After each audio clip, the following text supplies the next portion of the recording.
Alright. Hey guys, Super DJ Sam here. Welcome back to the live stream and welcome back to Genshin Impact. Almost at California. See. Close enough. Whatever. But we're gonna continue with the Knave story quest, so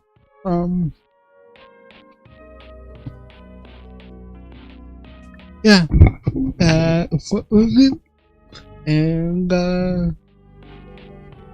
let's see, I forgot that what do you call it, the logging thing was real time. This is pretty awesome. I wonder how people do that. have real-time day-night cycles. Another game that got real-time day-night cycles. Oh, cool! My connection's sick today. Awesome. Try that again. Alright.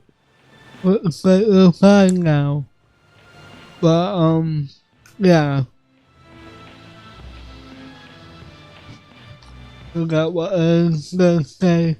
But, so where we left off, we just finished talking to the Knave and, child trying to, distract the Knave. So, Lenny, Lynette, and Serenade can go around,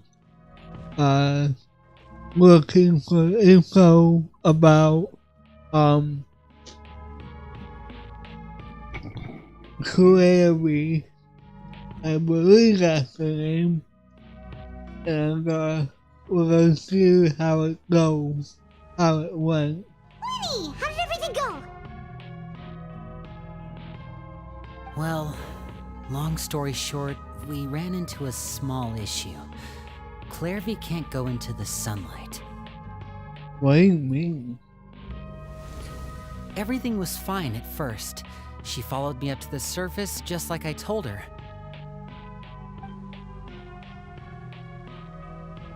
Did she burn? Let her out of the shadows and into the sunlight.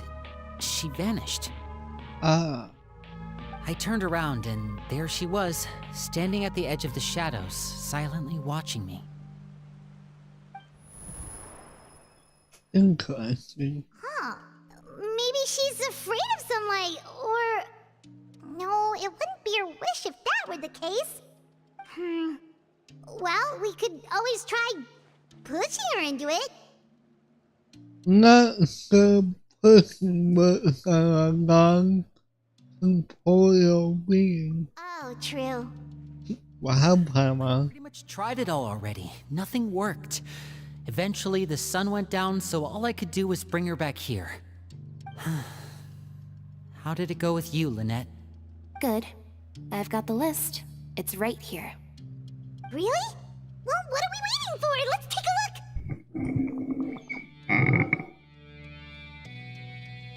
look! Oh, that's a lot of pages. Oh, it's gonna take forever to get through it all. We can each take a section. Here. La Pouillade, Landois, Chambel, Horaire.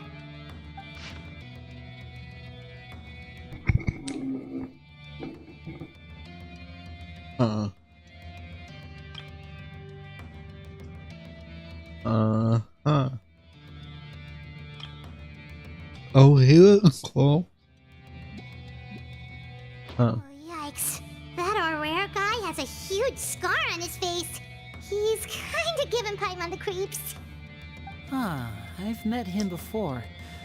The scar is from an injury he received during a mission. I still remember him joking with me about it. He said any future lover would take one look at him and then lose all interest. Did he say anything else? Well, I asked if there was someone he was interested in. He said no, and that's where our conversation ended. It was only later that I learned he really did have someone he liked. He risked everything to escape so he could be with her, but it didn't work. One day, Father asked to see him, and, well, I never saw him again after that. Wait, so that means the Knave,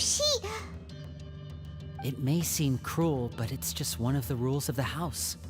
Betrayal is not to be taken lightly. We know too many secrets to come and go as we please. So if you do try to leave, you pay with your life.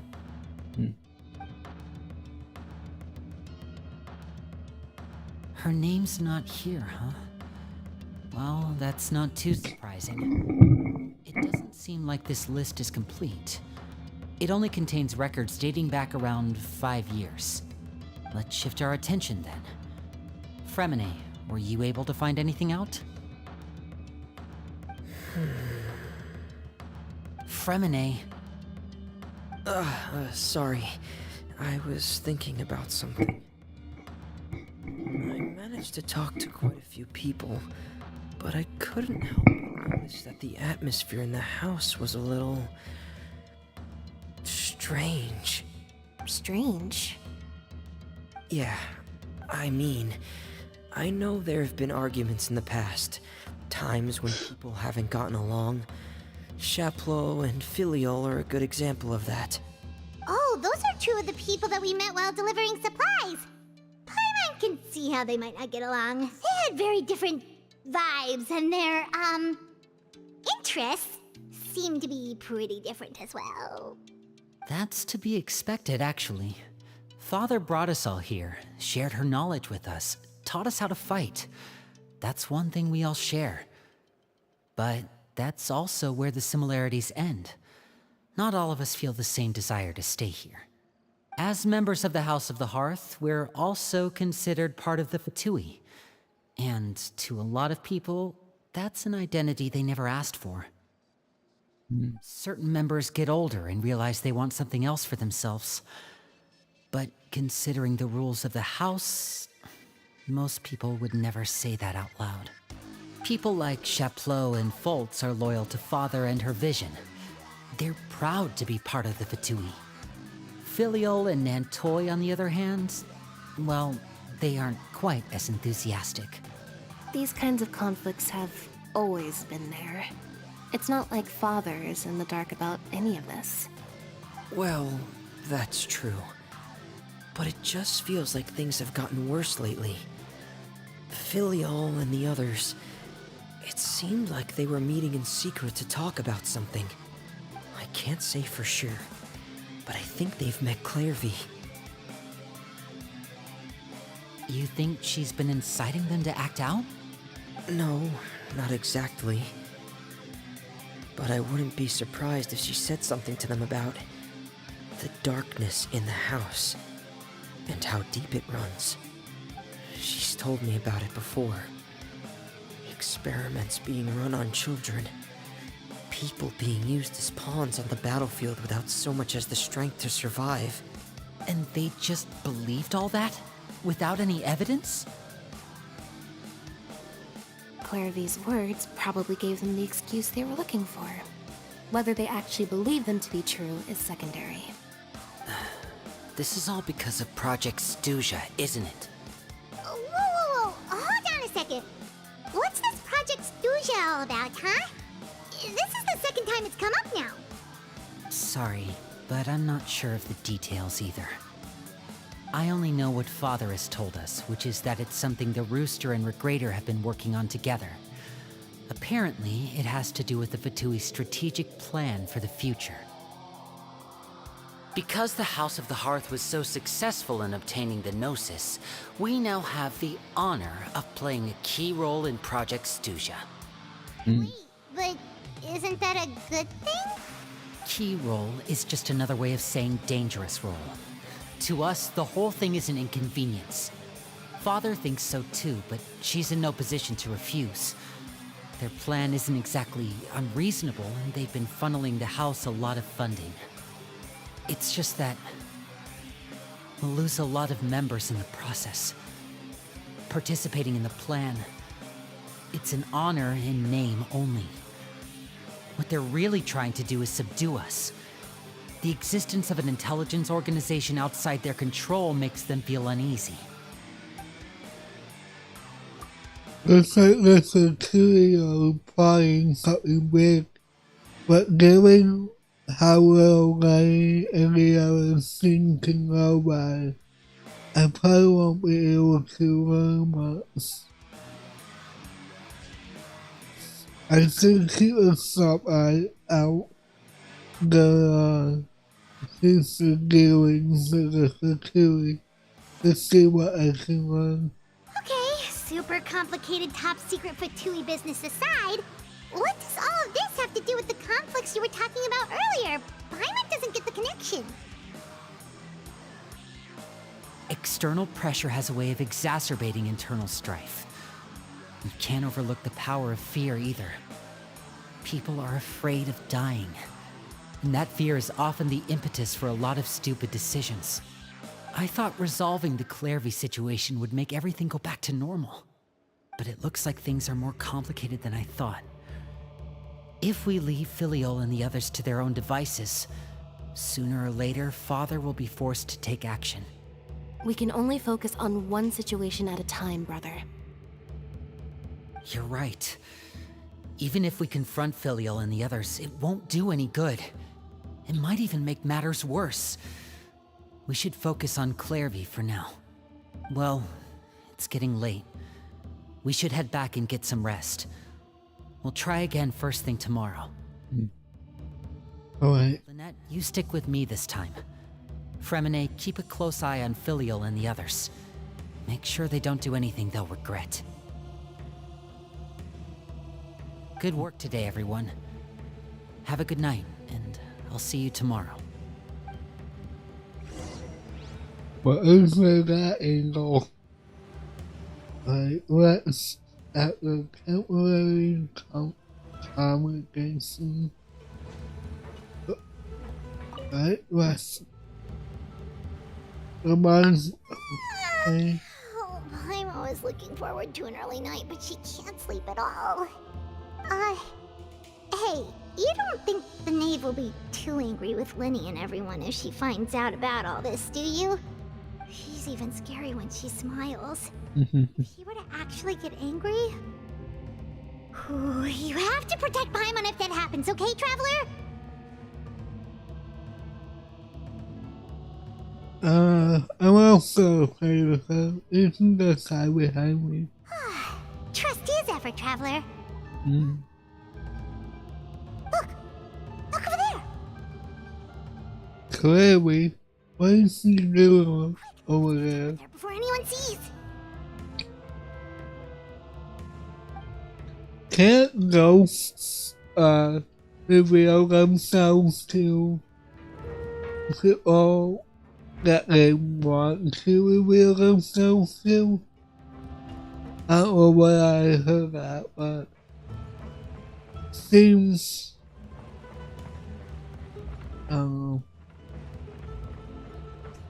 like, say, what if he wants only us to see him? Over there! Clearly. Oh. Okay.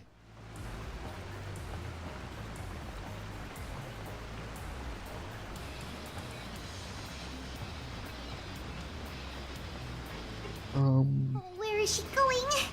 Oh, if someone sees her, we're toast! Clearly. Quit following me. I'm going. Get back here, child. Oh, look! She stopped!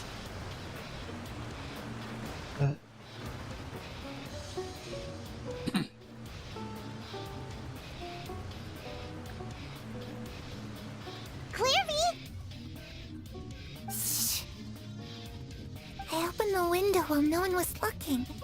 Look how pretty the outside is. Window. If only I could have more than this. The secret was. I think I'm being silly, huh? All this hopeless resisting. It's better to dream of what I could have than try to make it a reality, right? The secret is still in the house and not at the song. Please, help us get on the same page here, Clairvy. We need you to tell us what you know. Can you do that? Sure. Although, after you hear all this, I think you might regret that decision. Everyone in this family is nothing more than a tool. Something to be used and exploited. We're all expendable. Including me. As long as you're useful, you get to stick around. Lose your value. You're handed over to the doctor, experimented on, and given a fate worse than death. I've seen it happen again and again, and I've had enough. You're saying the Knave did all that? It's just, that doesn't seem like something she would do. She's scary and all, but it seems like even she has lines she wouldn't cross. I knew you wouldn't believe me. Everyone thinks she's a good person. They all think of her like a real mother. Mother? But she doesn't deserve that title. She's disgraced it and tarnished it. And if I had things my way, I'd never see her again. If only Perry were here, she'd understand. Perry? There's that name again. Also, Paimon's getting a strange feeling. It almost feels like she's not really here with us. Paimon can't tell if she's actually talking to us or if she's mistaken us for someone else. I'm not sure. Well, in any case, it seems like she really needs someone to talk to. We should keep her company for a little longer. She looks so young. But it seems like she's been through a lot. It's getting windy. I should close the window. Ooh, look at the moon. Isn't it pretty? Hey, wanna hear a secret? I heard that if you look up at the night sky in Snezhnaya, you can see the aurora. It's supposed to be super pretty. Even prettier than the moon tonight. I'd love to see it. We promised each other that once we're older, we're gonna go see it together. But I can't find her. I'm worried she's also been... No, that wouldn't happen to her. She's special. Mother likes her a lot. I should really go talk to Mother, but we just fought. She doesn't want to see me, and I'm too scared to face her. What should I do? What is going on here?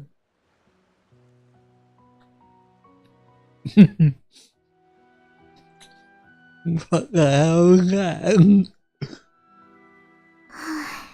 Paimon really doesn't understand what's going on with her. Well, let's head back. We've got an early morning tomorrow. The night passes. Alright, looks like we're all here. Let's go ahead with the plan.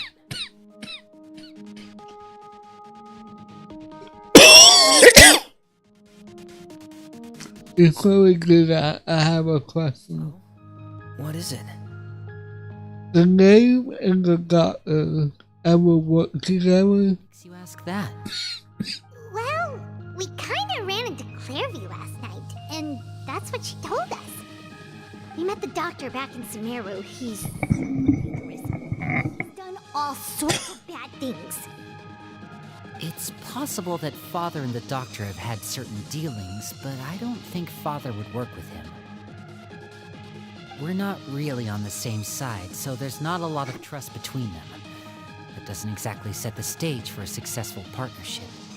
I did hear, though, that when Father first became a Harbinger, the Doctor offered to work with the House of the Hearth.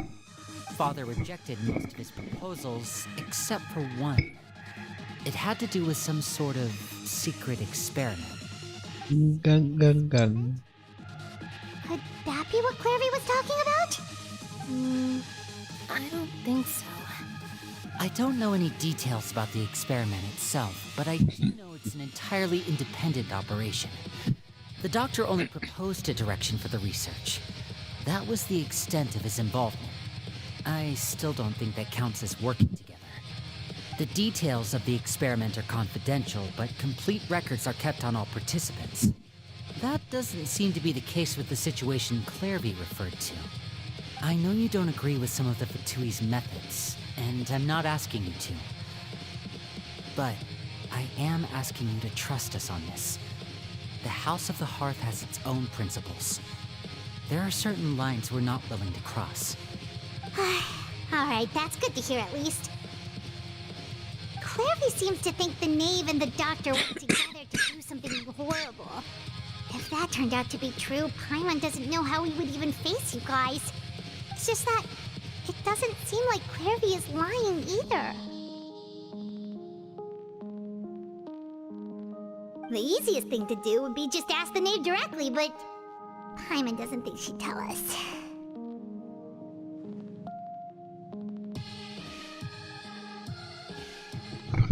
Let's focus on the plan for now. Didn't come back last night. She's probably still near the shore. We'll be counting on you to distract her. Lynette, you're with me. Fremine, you know what to do. Be on your guard, everyone. Alright, let's get to it. Alright. Continue executing the plan. But can I just fast travel? Yeah. Okay.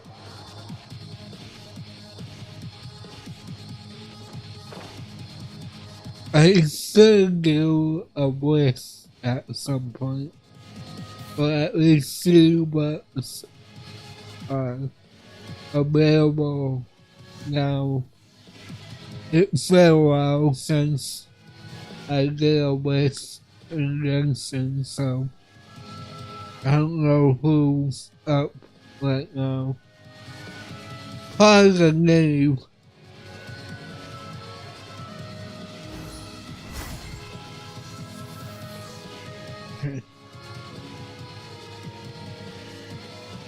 Ah, it's you two again. I must say, you look a bit pale. Did you have trouble sleeping last night? A little. Perhaps if you had less on your mind, you'd be able to absolve yourself of such troubles. So what are you planning to do now? Catch up on some sleep? Or should I give you some time to rack your brain for a topic to discuss before I ask any questions? Although I must profess to being curious.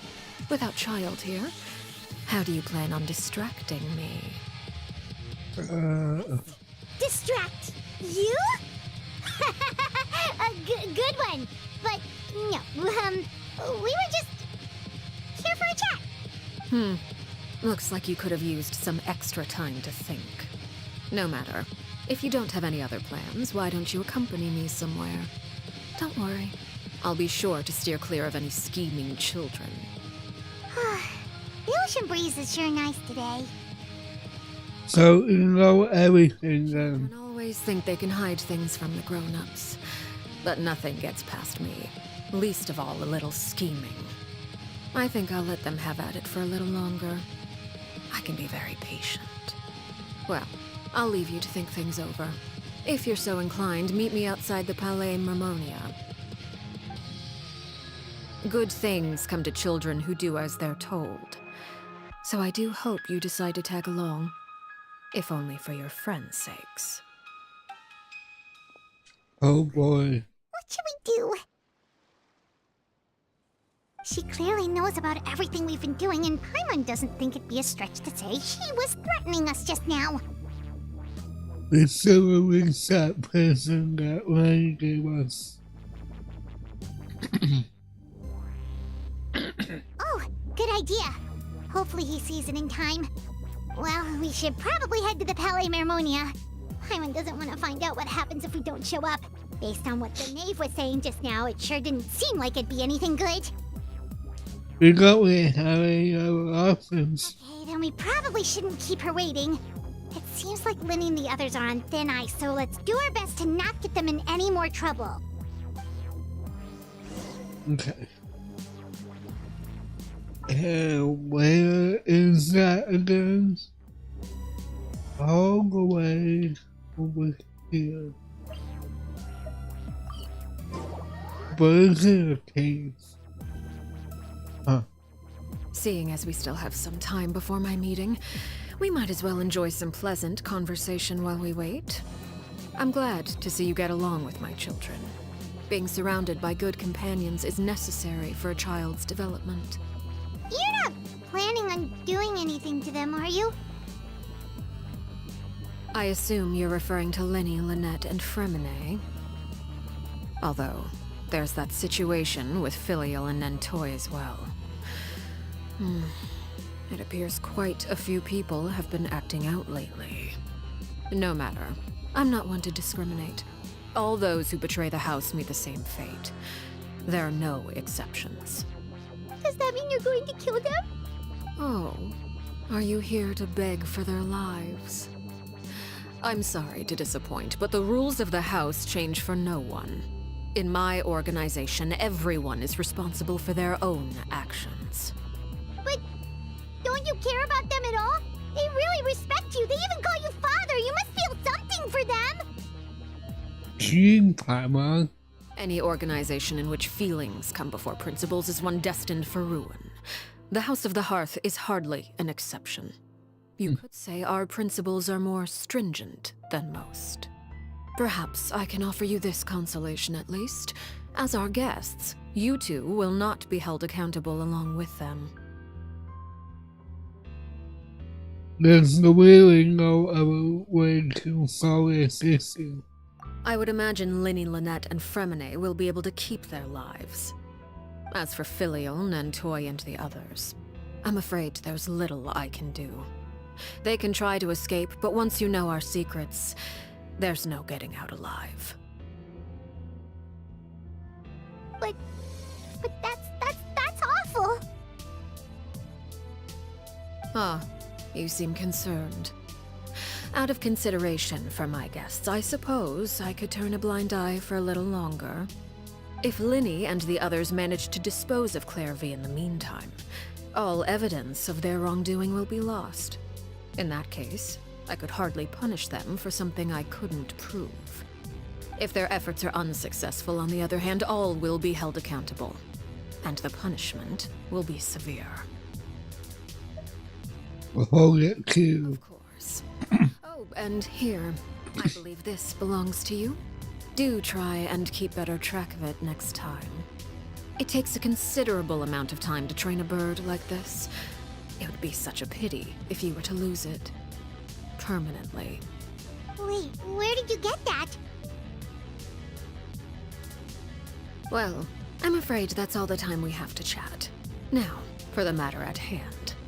I asked you to meet me here because I have business at the Palais Mermonia. It has nothing to do with you, but I think it would be prudent for you to stick by my side for the time being. There will always be time later to run off and tell Linny what you've learned. Well, time to go. Looks like we wrapped things up just in time.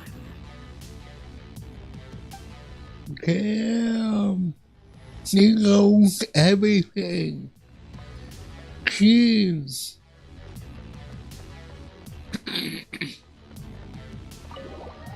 See what we have here.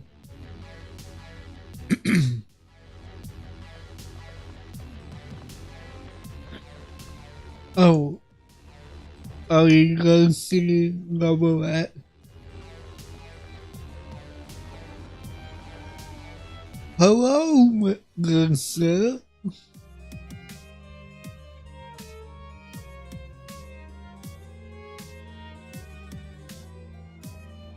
It's been a while, Monsieur Neuvillette. I must say, I wasn't expecting my meeting request to be approved quite so quickly. The Palais Mermonia operates with an efficiency worthy of admiration. It is only right that an esteemed diplomat such as yourself should be afforded the proper level of respect. Although, if I may speak plainly, I must confess that I did not anticipate we would have the occasion to meet again after presenting you with the Gnosis. I see you brought the Traveler and Paimon with you as well. If I may inquire as to the purpose of your visit. I'll be departing Fontaine shortly. There is, however, an outstanding matter that I would like to see resolved before I go. It requires a rather lengthy explanation, I'm afraid. So I took the liberty of explaining everything in this proposal. Please review it at your leisure, Monsieur Neuvillette.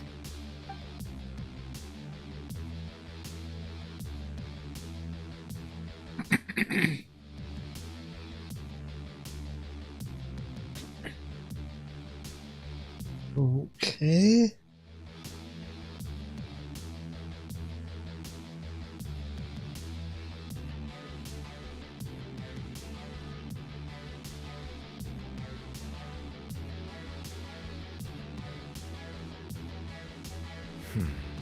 I understand your request.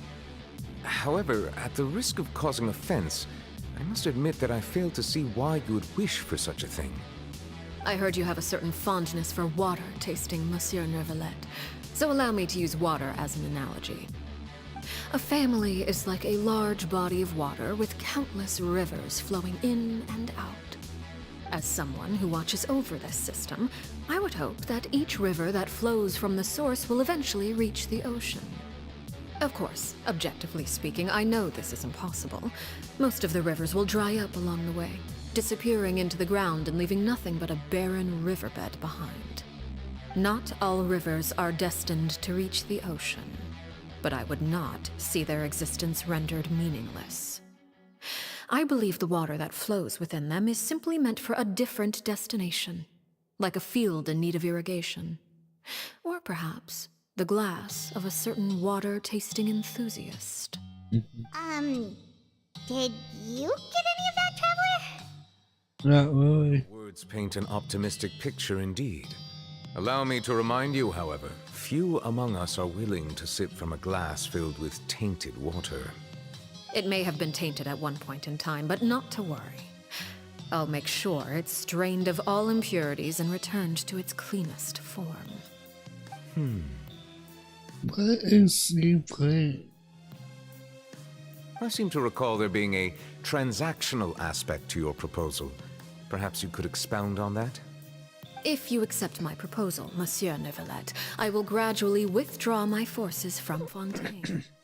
And, unless absolutely necessary, I will no longer carry out any special missions within Fontaine.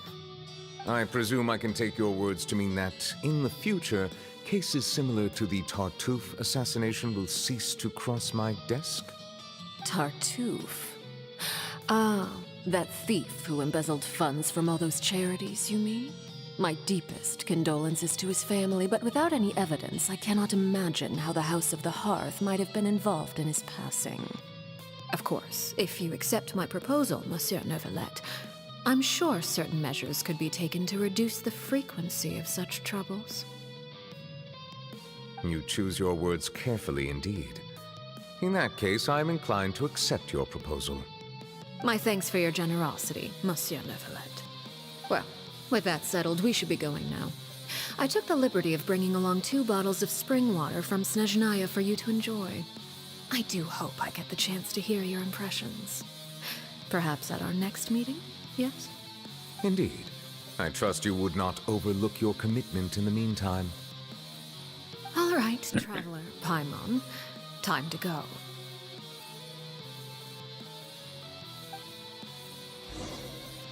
Wow, then. Good game. Number 8. So. Work is work. Same wherever you go. Was interesting. Still don't understand what she's doing. So, what exactly were you talking about back there? Paimon only heard you mention some rivers, a large body of water, and then some kind of irrigation scheme. You really want to know? I would imagine there might be more pressing concerns at the moment. Lenny, Paimon really hopes everything's going okay.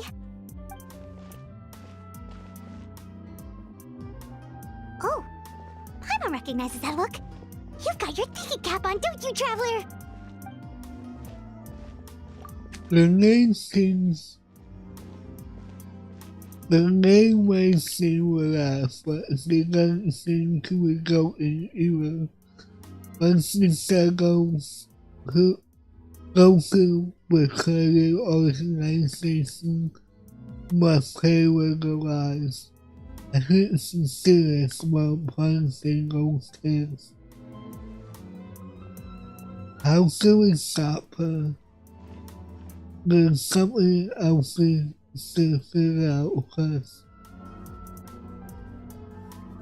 While we were caught in front of the memorial, you mentioned Clary's name. Does that mean she knew where Clary was in this entire time?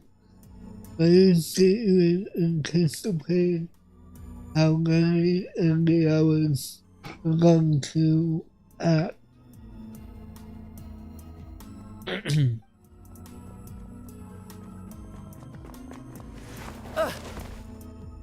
Ow. Oh, shoot. Are you alright? Oh, jeez. I'm so sorry. I was so focused on selling these papers, I wasn't looking where I was going. My bad. I also wasn't paying Make it attention. up to you at least. Here, take this paper. On the house. He looks kinda familiar for some reason. Oh, Anything? he's... I already forgot his name, but he was on that list. Please, I want to. It's not like I'm short on supply. All the extras will be useless come tomorrow anyway. It's my fault, really. I was just trying to bring home some extra mora for the family, but I bit off more than I can chew. I haven't had many takers today, so I'm still swimming in papers. What's going on here? Nothing much. I just ran into your friend here on accident. I should probably get going, actually, so... Hold on. Of course, I'm happy to compensate you with mora, it's just... I don't have any on me at the moment. I'll take 3 papers. Here, your payment. Oh! Thank you for your patronage. May the Archons bless you with good fortune. If only I had the chance to run into such generous customers every day. I should probably just take on a smaller inventory though, right? I'm getting married soon, so sometimes it's hard to not get ahead of myself. Anyway, I should head out. Goodbye! Interesting. My affairs are settled. We should take the boat back to Poisson. We've even acquired some light reading to enjoy along the way. Actually, why don't we stick around for a little longer? Paimon just realized how hungry she is. She can't head back to Poisson on an empty stomach. Looks like Paimon is really trying to buy us more time. If we head back now, I doubt Lenny and the others have made any progress. Let's do It appears you two are under the impression that delaying our return will somehow alter the situation in your favor. I'm sorry to ruin your fantasy, but your efforts are meaningless. That being said, I could be persuaded to give Linny some extra time. I just have one condition. If you agree to my request, I'll even answer some of your questions. You're quite curious about Claire V, are you not? And my relationship to her. Wait, why are you being so generous all of a sudden? You're not gonna ask us to do something bad, are you? You overestimate yourself. You don't have the talent for bad things. Wow. Then what can you possibly... The most important consideration in a negotiation is that both sides receive something they want. Demands and threats only get you so far. Litigation. Let's do it. Wonderful. Here it is. When the time comes, make the choice that you deem most appropriate in the situation, and lend your help to the House of the Hearth. Okay, sounds normal enough. But what do you mean, when the time comes? When is that supposed to be? That is for you to decide. We accept your condition. Then we have a deal. Follow me.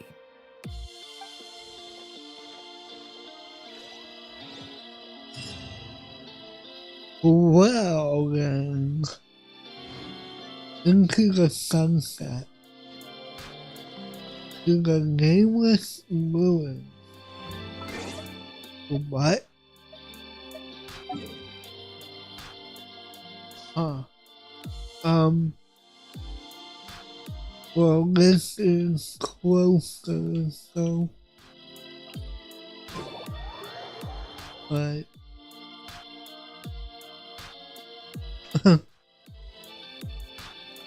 Okay. Oh, crap. Whoops. I was not paying attention.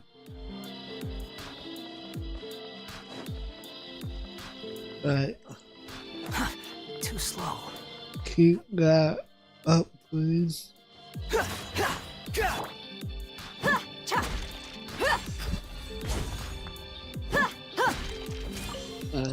Thank you. I'll take that. Excuse me. Okay. I wonder if I'll get lucky and get the name and her weapon just like I did with Nina. Guns out. Sucks that I got so much work to do. Huh. Where are we? Besides nameless ruins. Place. Somewhere long forgotten by everyone. It used to be a grand building. Now it's nothing more than a pile of rubble.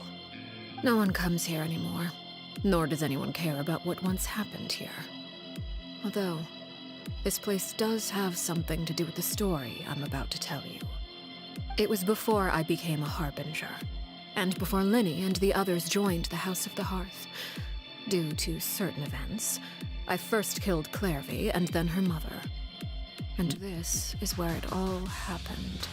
What? You were the one that killed Clairvy? Why? Patience now. Allow me to explain Clairvy's side of the story first. I'll start from the beginning. Clairvy was 6 years old when she was brought by her mother, Crucibina, to live in the House of the Hearth. From the outside, it seemed like a fairy tale. A thriving family made up of kind adults and friendly children. Crucibina was the Knave at that time, and the House of the Hearth was under her control. She was Clairvy's mother by blood, but she was also the mother to all the children in the house. Clairvy was happy here, for a time. But she quickly realized that being part of this family wasn't a fairy tale at all. It was a kind of purgatory. Purgatory? Exactly. The House of the Hearth takes in war orphans from all over Teyvat.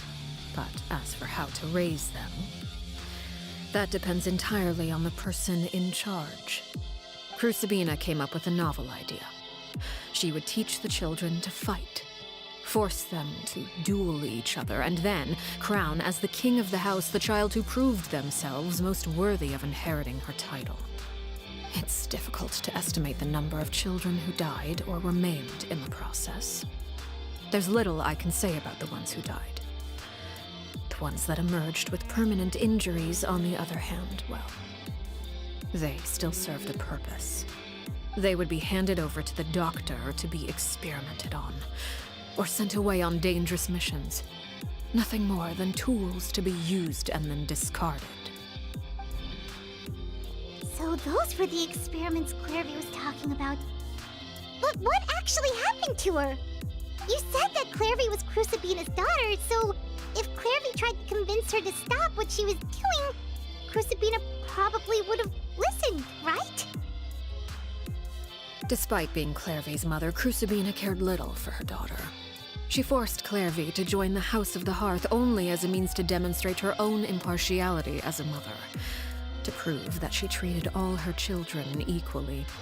Clairvy did try to convince her mother to change her ways, but it was to no avail. After her efforts failed, the only other option was to rise up and try to fight back. Unfortunately, the other children had already been thoroughly indoctrinated into the illusion of happiness Crucibina had created. Of course, there was one exception. Someone Clairvy's age who knew the truth about the House of the Hearth. Her name was Peruere. Harry? Wait, the friend that Clairvy mentioned? Friend, huh? I suppose we can call her that for now. Clairvy was a cheerful and passionate person with a tenacious spirit. What? Peruere, on the other hand, was rather cold-blooded. Her cold-blooded nature allowed her to see through Crucibina's facade. Yet, it was also this cold-bloodedness that prevented her from acting against it. At least at first. While Clairvy longed for freedom, Peruere was convinced that, amid all the fighting and violence, she would make it until the end. Despite their differences, the two became fast friends, united by their knowledge of the truth. Clairvy told Peruere that she hoped to create a real family, where no one would be killed or sacrificed. There may have been a certain naivete to her ideas, but Clairvy proved her determination many times over. She tried countless times to run away, ask for help, or expose the truth. But her efforts only earned her beating after beating. The only thing that kept her going was her strength of will. Even with her body racked with pain, she would still stand on her tiptoes and open the window at night. She and Peruere would look out at the moon together, a fierce longing for freedom shining in her eyes. But one day, that light simply vanished. Oh no. What happened? Her hopelessness resulted from a culmination of things. 10 years had passed. 10 years worth of failure after failure. She and Peruere weren't children anymore, but finding any chance to escape still seemed as hopeless as ever. It was during this time that Peruere suggested a new plan. If escaping was out of the question, why not take down the very person sitting on top of this throne of lies? Mother herself. Clairvy rejected that proposal. She claimed that, as a famous harbinger, Crucibina possessed an unimaginable amount of power. Trying to kill her would have an incredibly low chance of success. Clairvy never gave another reason, but Peruere could see it written all over her face. Clairvy still thought of Crucibina as her mother. Killing her own flesh and blood was a line she couldn't bring herself to cross. If she couldn't escape and fight back, then only one option remained. Yes. Precisely. Death was the only way that she felt she could be free. It happened during a duel. When she arrived at the dueling ring that day, her partner turned out to be none other than Peruere, the very person that had stood by her side all those years. Oh. It was a fierce battle. But ultimately, Clairvy decided to let Peruere end her life. From that moment on, Peruere's journey was one written in flames. When the rain finally came and washed it all away, there she stood, the sole victor in Mother's endless game of slaughter, a trail of corpses strewn across her path to success. It was the very result she had predicted 10 years prior. Even then, she believed she would make it until the end. She wasn't surprised by the fact that she emerged as Mother's undisputed heir. Rather, her success left her with an inexplicable sense of restlessness.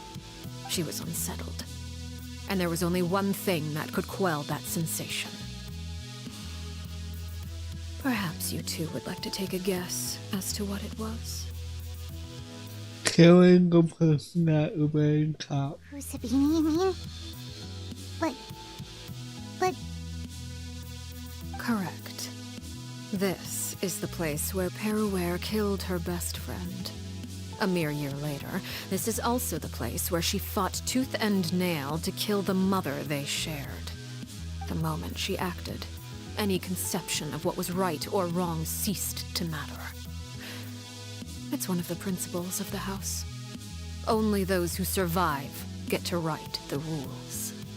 Peruware won the battle, and became a harbinger herself. After which Her Majesty, the Tsaritsa, bestowed upon her a new name. Arlecchino. So the Perry Clairvy was talking about, it was you all along. You're Peruware. Arlecchino is just a name you got later. This was your story, guys. I must ask Clary. I left that name behind long ago. I must say, hearing it now does bring back memories. After I defeated Crucibina, the moniker of Mother died with her.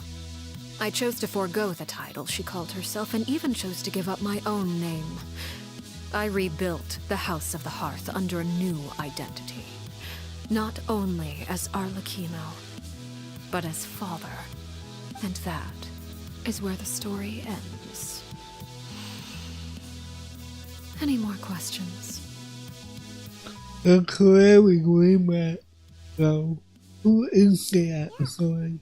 Based on what you just told us, Clairvy wasn't a little kid when she was killed. So the Clairvy we met, was she really a spirit at all? I suppose you could call her an illusion born of flame. Her existence is like ashes to a fire. Something left over in the wake of blaze and ruin. You see, a certain power runs through my veins. It's not unlike a curse.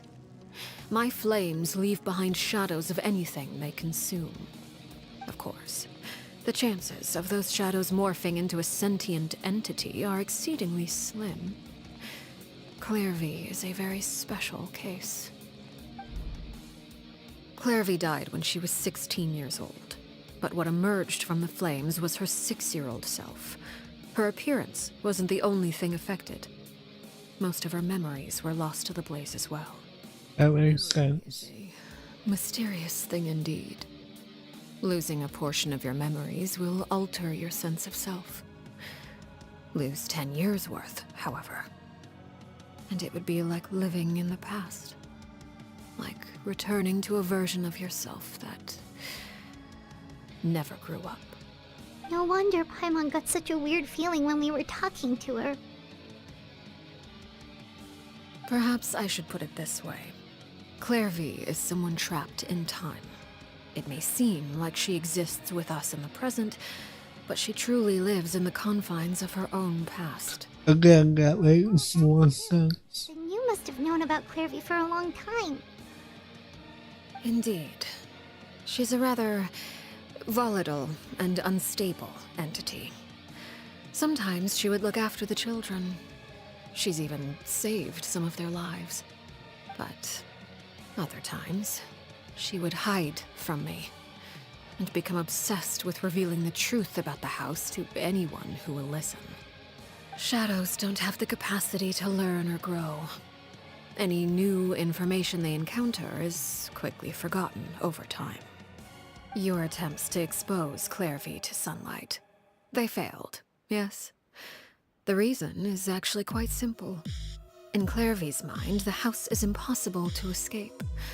And it is this very perception that traps her there. But no matter. All I have to do is kill her again, and all will be resolved. I don't anticipate so much as a single speck of ash will be left behind this time. Wait! Paimon can understand why you might want her gone, but isn't there another way? So what if she's trapped in her 6-year-old self? She's still your friend! At least talk to her first! It's too late for that. She broke the rules, and now she must be punished. That goes for Filial and Mentoy as well. She's had quite the effect on them. I hope you understand. The difference between Crucibina and myself lies in our formulation of the rules, not our policy for enforcing them. Upholding the rules without question is a trait we both share, because that is how a household should be run. Is this really what you want to do? Whatever could you mean? Don't you want to say a proper goodbye at least?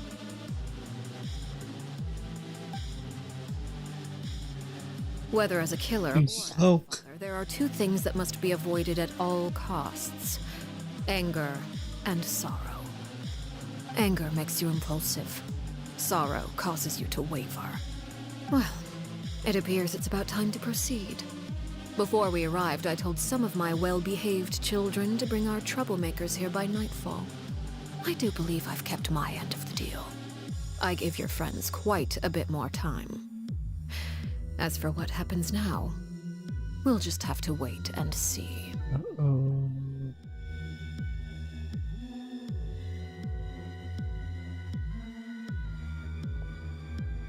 Here they are, Father. Oh, you gonna execute him? Seeing something like that would actually be a first for me. Lenny! Clammy. Sorry. I heard about how you helped buy us more time. But I still failed. I couldn't find a way to fulfill her wish. Huh? Are you... Perry? Indeed, it's been a while, Clairvy. Perry! Shh, stay right there.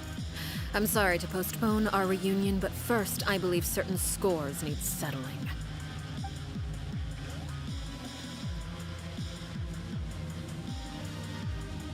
Father, let me explain. Out of my way. Father! You chose to conceal a threat to the house. And for that, you must be punished.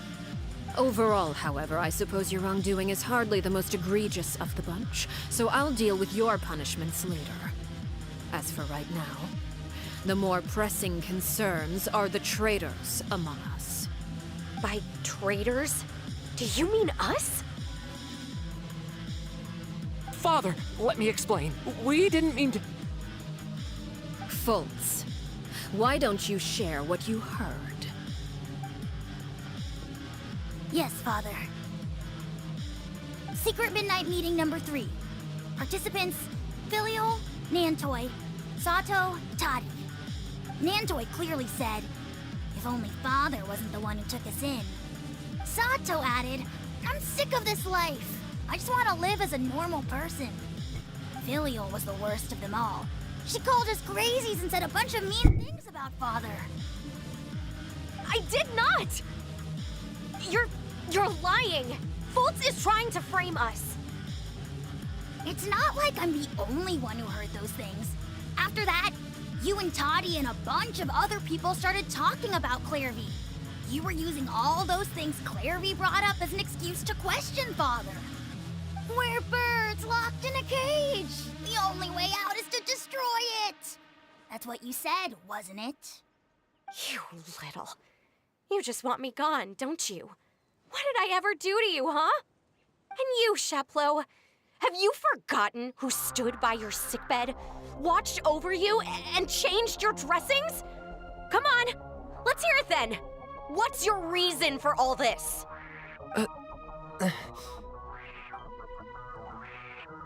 You're wrong, Filial. We don't want you to die. You're our family. Liar. You wouldn't be doing this if that were the case. So why? Why have you backed us into a corner? We all live in the House of the Hearth. You know the type of work we do, Filial. A single betrayal can cost dozens of us our lives. It's not like it's never happened before. That kind of thing is hard to forget. That's why the House of the Hearth cannot tolerate any form of betrayal. Ever since we came to Poisson, you've had 7 secret meetings. A lot of the things you talked about really crossed the line. You've been spying on us for half a month? Wait a second. Now that I think about it, the move to Poisson was just a way to make it easier to spy on us, wasn't it? Because we were all in one place. You've had this planned all along. Filial, Nantoy, I'm sorry. I owe you both my life. I owe Clairvy too. If it weren't for all your help after I got poisoned, I wouldn't be standing here today. If this were any other situation, I would do anything to repay that kindness, even if it cost me my life. But rules are rules. I'm sorry. My hands are tied. Why? Why?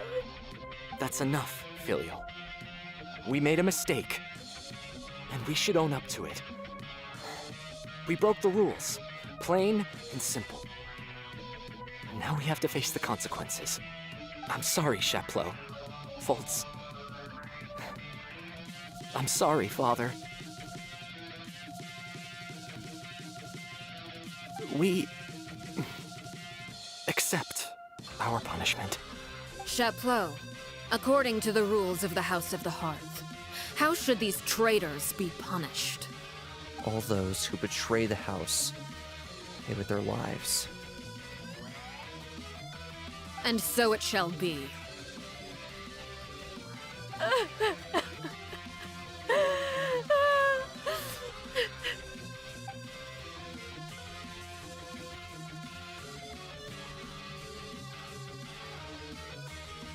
Father, please wait! Something you want to say, Linny? Please reconsider, Father. What Filial and the others did, does it really count as betrayal? We all come from broken families. From the very first day we joined the House of the Hearth, we wanted nothing more than to make it a real home. But the truth is, none of us know what a real home should look like. I'm not saying I have all the answers. All I know is this. Killing Filial and the others may uphold the rules, but doing so will only bring us further away from being a real family than we've ever been. So please, Father, please reconsider. I agree with Linny. Father, please. Linny, you...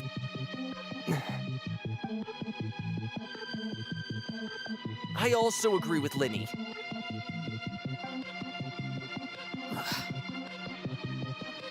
An order once given cannot be rescinded. However, given the extent of your determination, I suppose we shall have to go about this a different way. Draw your weapons and face me. Our weapons? Father, are you referring to a duel? Precisely. The rules of the House will not be altered. Traitors must be punished. However, resolving disputes with a duel is also one of our rules, one that also applies to me. Demonstrate a sufficient showing of strength, and I shall offer a concession. Wait. Beat Father in a duel? Impossible. Father is way too strong, even for Linny.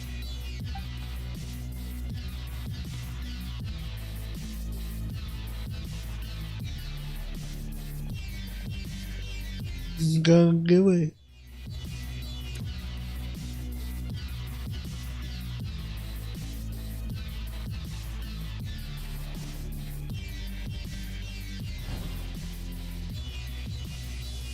Am I gonna play as one of them?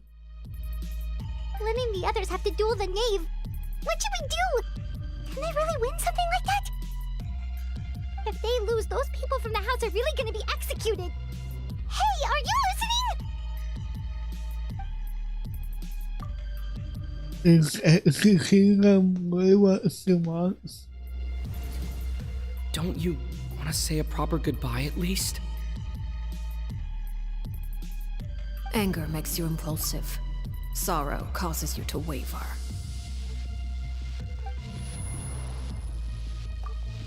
But then she never actually answered my question. But That makes the answer pretty obvious, doesn't it? Looking at that expression on her face, she seems really serious about this. Guess that means there's no chance she's throwing the duel on purpose, huh? There's no way the Knave will lose on purpose. Oh no. Guests are around. Families are often on their best behavior. And any disputes are less likely to escalate. When the time comes, make the choice that you deem most appropriate in the situation, and lend your help to the House of the Hearth. Oh. Traveler! Hey, where are you going? Traveler? I like to see for myself what the first of the two Hobbitons can do. Asking to join the duel against the Knave? Is that okay? We do have a ready-made dueling ring at our disposal, after all. All I would advise is this. Keep a firm grasp on your weapon, and give it your all.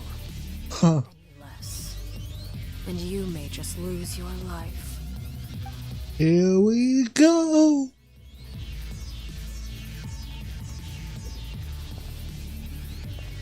Bring it on. Take cover! I'm going in! Right. Gloves off! Wrong one. Didn't see that coming. Can I switch? Thank you.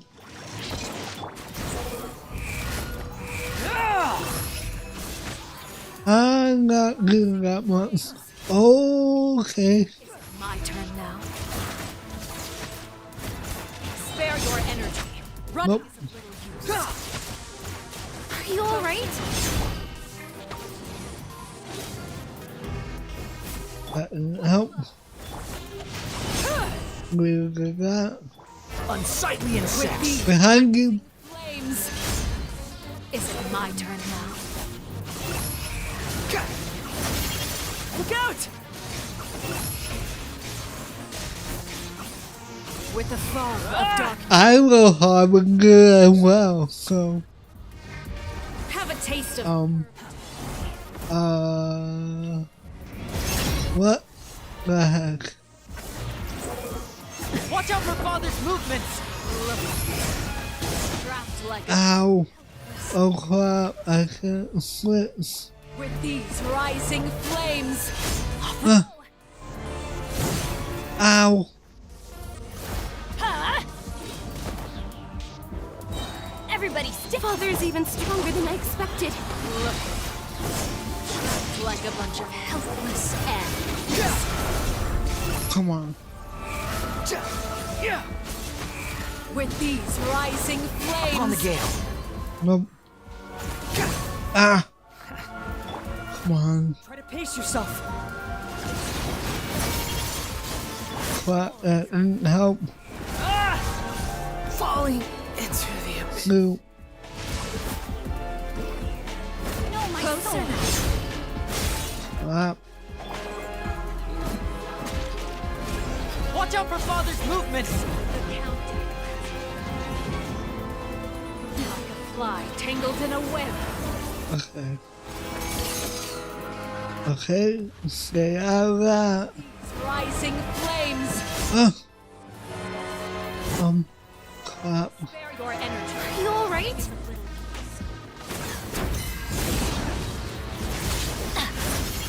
Come on, give me his. Not bad. Give me his blue Worthy opponent after. what it's called. Spare your energy. Running is of little use. Try to pace yourself. I am outplayed. Ow. Rising flames.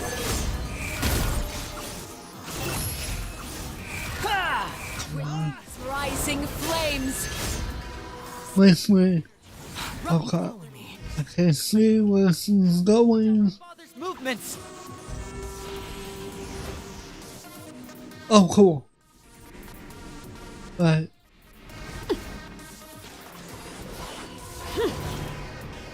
I'm badass. Oh, shoot.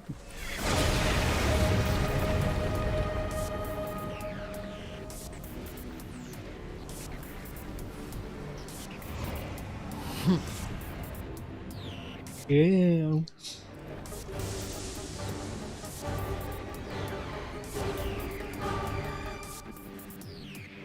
But, oh, come on. I wasn't ready.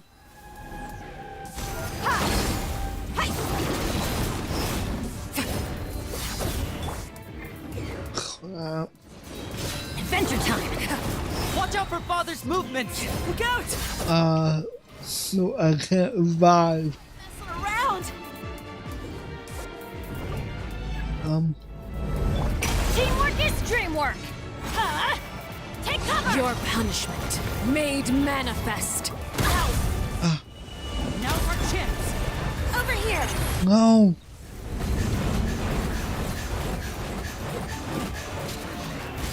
Buckle up! Hi! Okay. What is that? Only ruin remains. Watch out for Father's movements! Look Okay. No, my sword!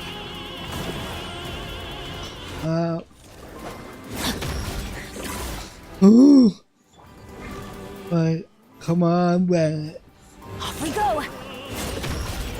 Now's our chance! Over here!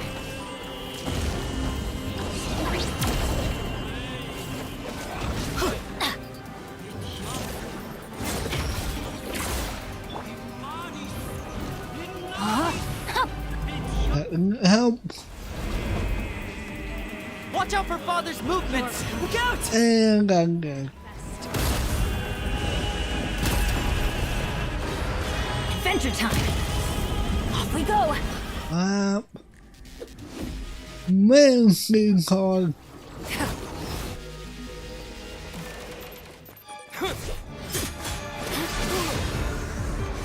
Kill him.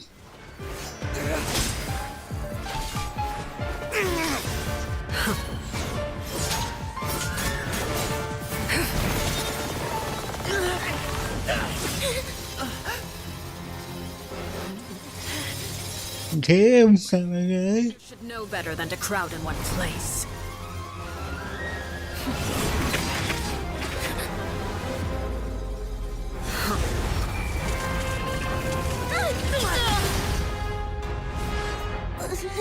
No.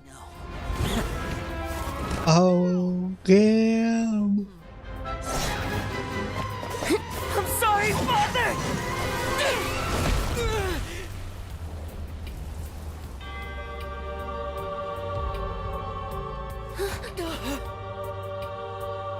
Sorry for what? This pitiful excuse for an attack.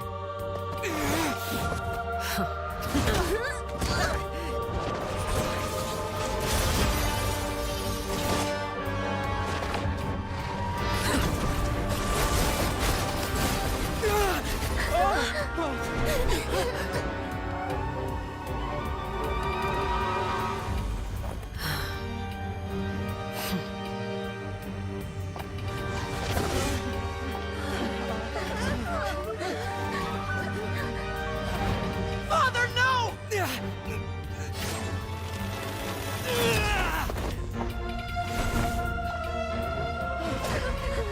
Made it out, did you? You're stronger than I expected.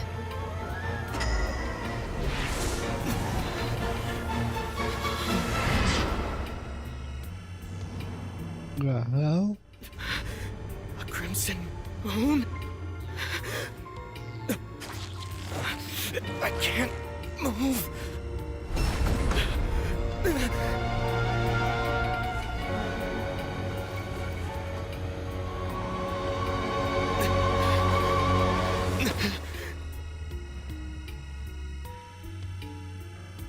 Still, not strong enough to beat me.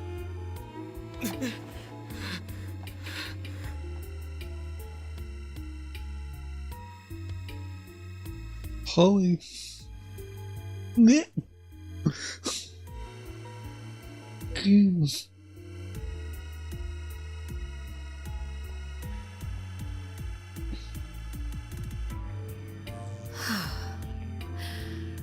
I believe we can end things here. It's not often that we get to enjoy the company of guests, after all. We wouldn't want things to get too out of hand. Brother, are you alright? Lenny. Given that I am the victor of this duel, as agreed, the punishment stands. No! I never thought things would end like this. However, everyone involved in the duel demonstrated a remarkable level of strength and determination. In light of this, I'm prepared to change the method of execution. Elwar, the bottled flames I gave you for safekeeping. Do you still have them? Yes? I wasn't sure what they were for, but I kept them super safe. I didn't lose a single one. Wonderful. Then, in just a moment, I'll have you administer them. Bottled flames? Indeed. They're the product of a secret experiment. Under certain special circumstances, flames can be extracted from my person and preserved. Once ingested, searing pain will spread across every inch of your body. Harm will come to you physically, but your memories will be burned away. If you can withstand the pain. When you awake, you'll have forgotten everything you know about the House of the Hearth, and will be expelled from the organization. In other words, administering this concoction will kill the version of you that grew up in the house, and give you a new identity. Isn't that what happened to that one guy?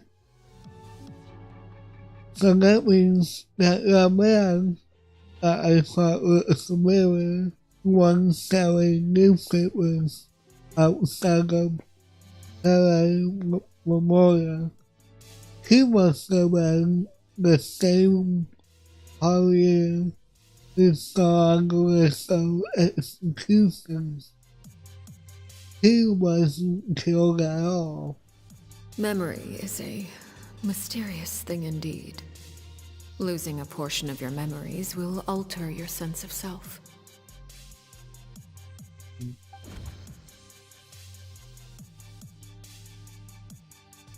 No, if my understanding of the name is right, she really thinks of that as killing them. The Harrier that lives in the House of the Hearth is dead. The one that lives simply a normal person living out his life with his beloved.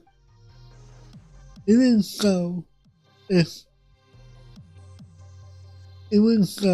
must better than actually ending their lives.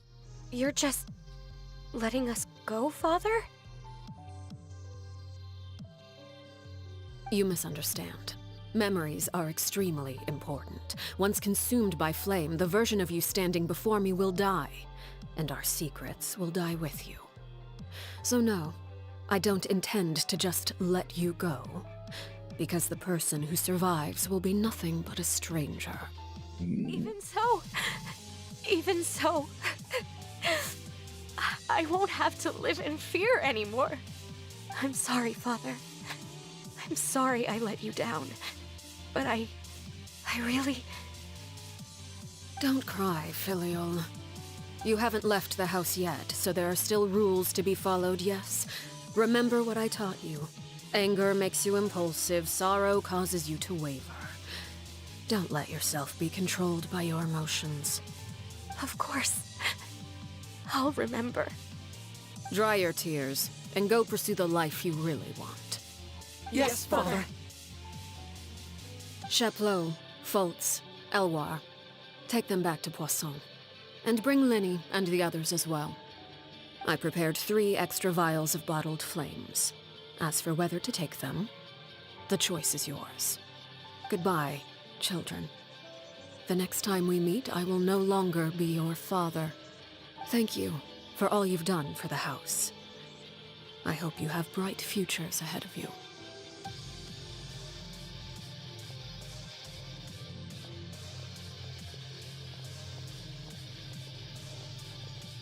Father.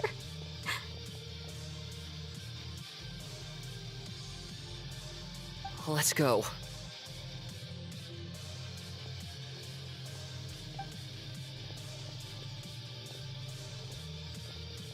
Here, grab my arm, Linny. I'll help you walk back. Thank you.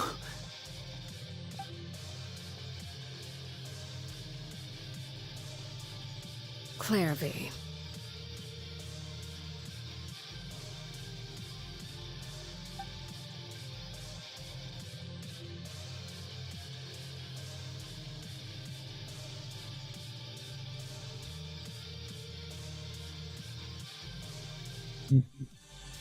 Can we talk now? I've been waiting for a super long time. You really are Perry, aren't you? I haven't seen you in so long. How come you're all grown up? Wait, did I somehow travel to the future on accident? Or am I dreaming? What a long dream. Neither. You died, Clairvy. That's what happened. You could have at least sugarcoated it a little. Look, she's done speechless. If this really is Clary's younger self, then what should, then I would say she's probably just had enough eyes. Oh. Okay then. Huh? That's it? You accepted it just like that? Yep. If that's what Perry says happened, then I believe her. Perry wouldn't lie to me. Plus, I don't really need to know why I'm like this. I'm more curious about what happens in the future. If you're a harbinger now, Perry, that means Mother is gone, isn't she? Can you tell me about it? I want to know what happened to her. And to me. You never stopped trying to defy fate. At first, no one believed you. You could only vent your frustrations to the moon. In fact, you often sought comfort in the night sky. You wanted to see the aurora, so one night we promised each other we would go to Snezhnaya to see it together. Later on, you tried to run away, but you were brought back each time. Mother spared your life, but it wasn't out of kindness. Instead, she decided to make an example of you by slowly torturing you over time. That way, the other children would know what happens to traitors. Still, you never gave up. Mother hoped that through ruthless duel after ruthless duel, she would be able to crown an ultimate victor among the children she raised. But you called on everyone to unite, to fight to a draw in order to reduce casualties. Your efforts may have only delayed the inevitable, but still. You gave them hope. You tried everything you could think of, but every attempt ended in failure. Still, you never turned your sword on Crucibina, and you never turned it on me. On that gloomy day, you told me, "For the last 16 years of my life, I've done everything I can to fight for freedom. But now, I realize that the only freedom I truly possess is the freedom to choose to die." I never imagined I would say something like that. I must have been feeling really worn down. But somehow, I still think I understand. According to Mother's plan, only one of us was going to make it until the end. And I always hoped that person would be you. If I could do it all over again, I still don't think I would make a different choice. Even when I first met you, I knew you'd be able to do what I couldn't. Is that so? Even now, I'm not sure I truly understand what kind of freedom you were trying to pursue. But as the head of the House of the Hearth, and as the children's father, I've tried to give them the most basic of freedoms. The freedom to choose their own fate. It's something I discussed with the Iudex of Fontaine. The children who want to leave the house will have their memories wiped clean of all secrets pertaining to the organization. In return, they will be allowed to live a normal life in Fontaine without being prosecuted for their past. Oh. I won't simply hand freedom to them on a silver platter. They have to fight for it and prove themselves worthy of it. Only freedom that is earned has true value. That's more than enough. That's exactly the kind of life I was fighting for. You know, Perry, I think you're a pretty amazing king, and a really great father, too. I'm really happy that you're the one who took over the house. I guess I do have one regret, though. I still haven't seen the outside world. Well, it just so happens that our dear guests over here have been to many nations and traveled to countless places. Perhaps they would be willing to tell you what the outside world is like. Really? Of course! We've traveled all over the place. We've got so many stories, we could probably talk your ears off for 3 days straight!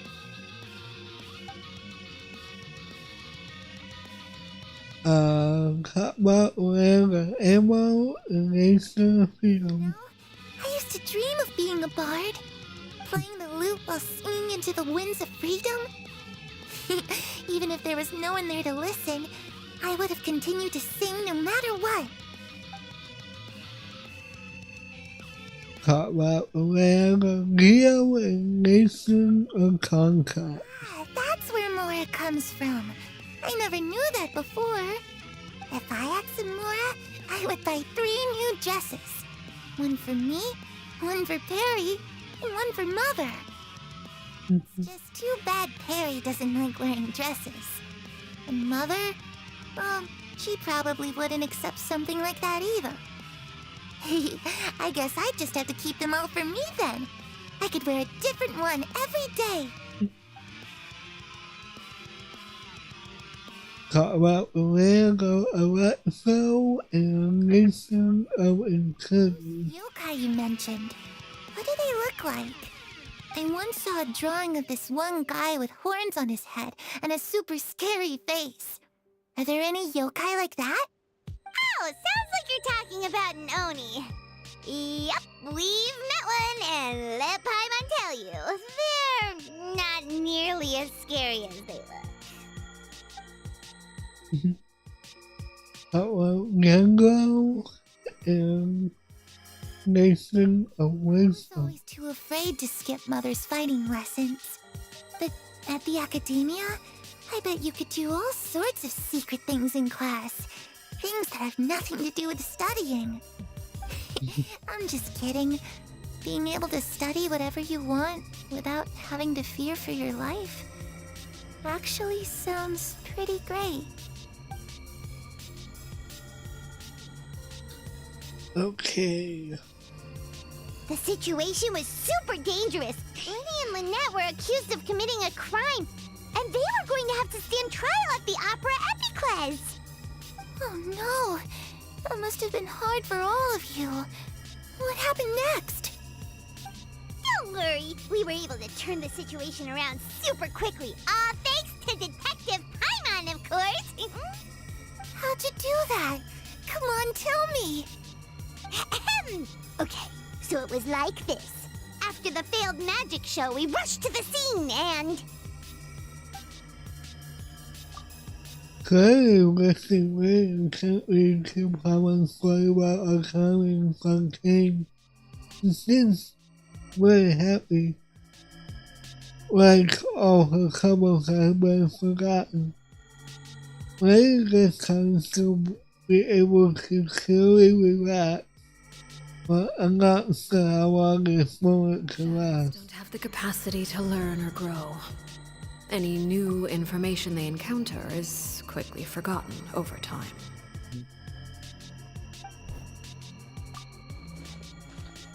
As the time passes, some parts forget everything we told her and go back to being that scared little girl who could only hide the shadows. Huh. I'm so busy sitting, I must have not noticed the sun has risen.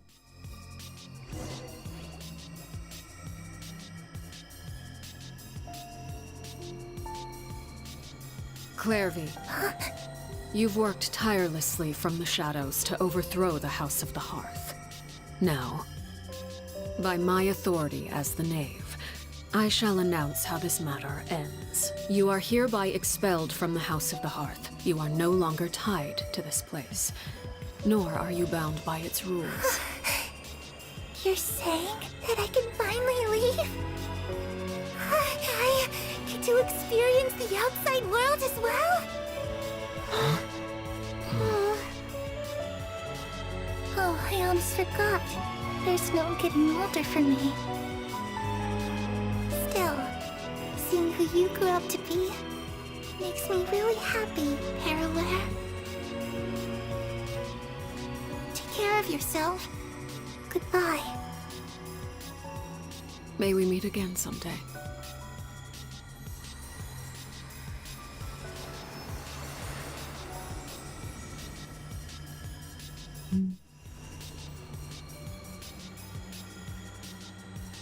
Clairvy.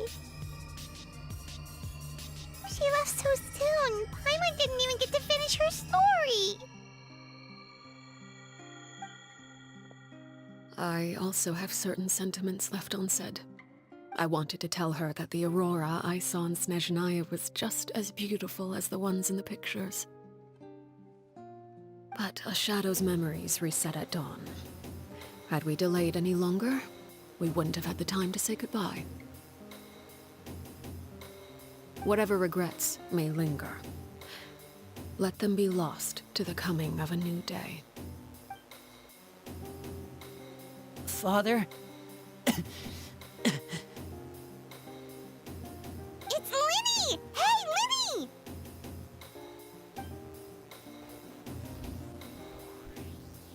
What is he doing back here? Let's go check it out.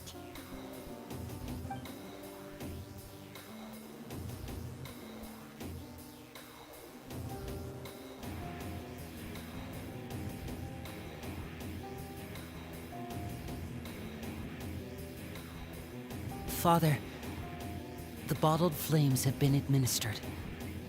Filial and the others have left the house. And you? What have you decided? Thank you for giving us that choice, Father. But we never wanted to leave the house. It's the only home we've ever known. Lynette and Fremine feel the same way. They're recuperating back at the Hotel Bouffe d'été. But I decided to come back and tell you where we stood. I'm sure you're well aware of the expectations I have for you. I want you to follow in my footsteps and become the next king of the house. Yet you seem to have different ideas. I must admit, I'm rather surprised by your decision to stay. There's nothing wrong with choosing to live a quiet life. Leading this organization is a heavy responsibility, one not so easily carried by someone forced onto the throne. I just never understood what you saw in me. What made you believe I was deserving of that throne? You're brave, talented, and, most importantly, you cherish your family. You would do anything to protect them, even if it costs you your life.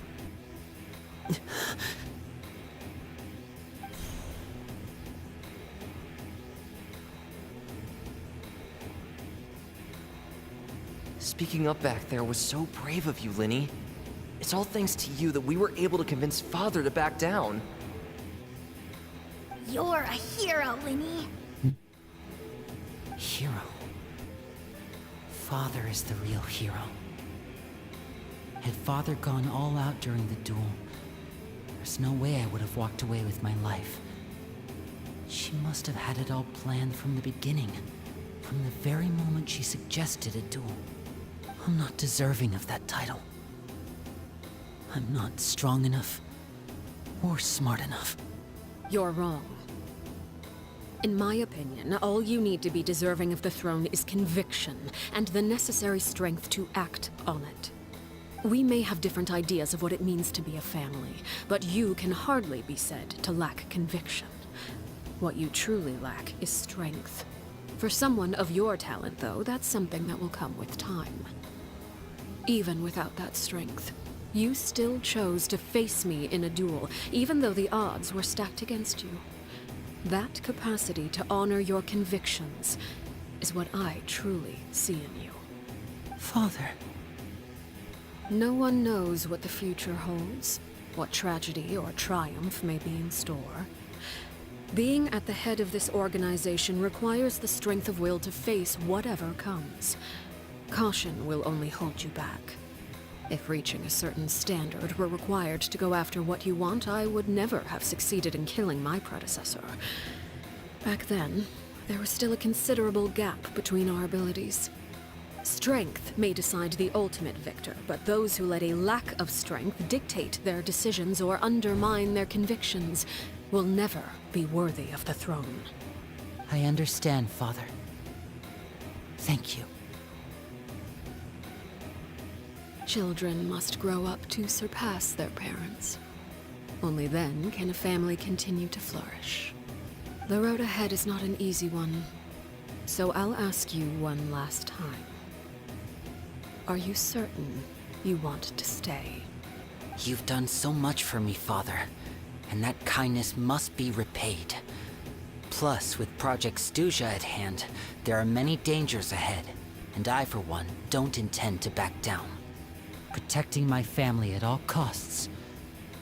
That's my conviction. Then you're welcome to stay. As for Project Stuja, you need not be too concerned. If those cowardly businessmen and heartless dignitaries try to take us down, I'm prepared to teach them a lesson. Having members who longed for the light was our organization's last weakness. With those members no longer among our ranks, the House of the Hearth is like a spider hiding in the shadows. We need only wait for our prey to come to us. At present, our imperative is to use their plan to our advantage. In doing so, a crimson moon shall rise amid the frigid blizzards of winter. No demonstration of loyalty shall go unrewarded, and no sacrifice shall be in vain. As for the two of you, whether we meet again as friend or foe, I'll remember the camaraderie we shared in this moment. No matter how arduous the journey ahead, I hope we both reach our desired destination.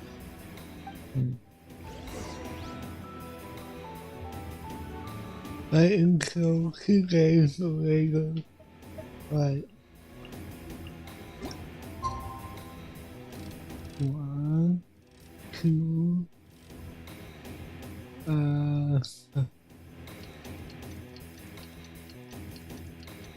That was interesting. Kind of sad as well.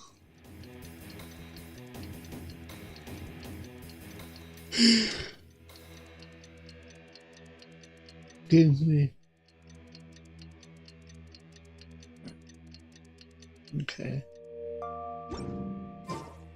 Benny's a... Didn't Linny say that Lynette and Fremine were recovering at the Hotel Bouffe d'été? Oh, Paimon wonders how they're doing. Maybe we should go check on them. I said we buy my party. Let's see. Go here.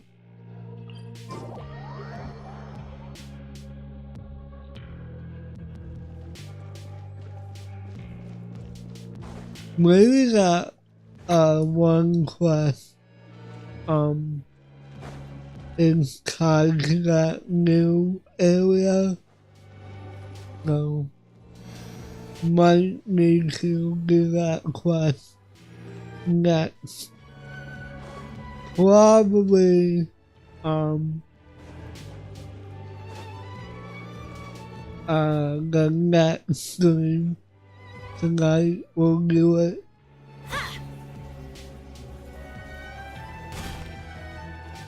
But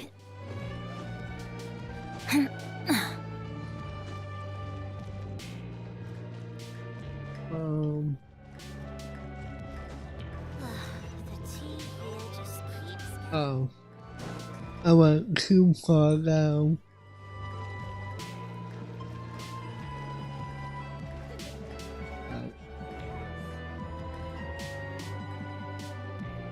Lynette? Fremine? How are you feeling? Much better. Whew, what a relief! What about you? Are you feeling alright? There's no need for I worry. knew you'd come out unscathed. Us, on the other hand, well, we've been bedridden for 2 days. I couldn't even turn over. Oh, and I wanted to ask, is Claire V gone? Linny and the other members have left Poisson and returned to the House of the Hearth. According to him, there haven't been any more sightings of a spirit roaming the house. We better go out under a blanket of sunlight. I see. I'm glad. Father came to check up on us 2 days ago and told us about what happened with Crusabina and Clairvy. Actually, I've met Crusabina before. Huh. Wait, what? You've met the former Knave? Crusabina died a year after Clairvy. It was during the year between their deaths that I joined the House of the Hearth. Crusabina had an extremely cruel and radical way of doing things. While she was alive, the atmosphere in the house was suffocating. When I joined, though, the experiment she valued so much had already come to an end, and all the people involved, dead and injured alike, were gone. Crusabina never talked about the past with us newcomers. A couple of months after I joined, Father killed Crusabina and burned all her files. With that, the names of all the people subjected to her experiments, Clairvy included, were lost to the flames. That makes sense. The painful memories they represented. Father took in Lenny and me a couple months after that, but she never mentioned anything about Crusabina or Clairvy. It really seems like something she was planning to keep to herself. The last time you talked to her, did she mention why she kept it a secret for so long? She said she didn't want us to be affected by the darkness of the past. She was worried we'd develop a false sense of gratitude towards her if we knew about it. The foundation of a family should be free of any corrupting influence. Whatever happened in the past, it has nothing to do with who we are now. And that's what Father told us in the end. But I still thanked her for everything. It was only after hearing about what Crusabina did that I finally realized how insignificant our lives could have been. The members of the house meant nothing to her. To say that she valued them in any way, even just as a tool, would probably be giving her too much credit. If Father hadn't taken over the House of the Hearth, I probably would have already... Don't say that. Don't think about that. She saved you in the end. Father rarely brings up the fact that she saved us. She doesn't believe that being indebted to her should be what ties us together. But even if we didn't owe her anything, we would still choose to stay. Because this is our home. We may have arguments or times when we feel wronged. Some people may even choose to leave. But as long as Father is here, we will always have a home. Whether the path before us is bathed in sunlight or shrouded in shadow, we'll follow Father wherever she chooses to go, So I wanted to say thank you for helping us make it through this crisis. Without your help, we could have lost a lot more along the way. Oh, we didn't do anything, really.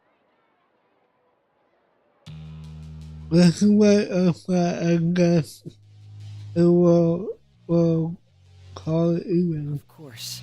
You're welcome anytime. Are Filial and Nantoy okay? I actually saw them at a cafe this morning. They didn't recognize me. From what I could tell, they were drinking coffee and talking about one of the operas that started running recently. They seemed happy. If I had to take a guess, I would say they finally found the kind of life they always wished for. And that's that. Alright, I think I'll do commissions to finish this one off, and we'll continue exploring that new area tonight.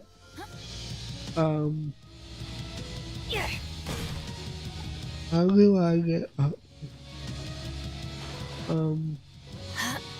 And oh, come on. There you go.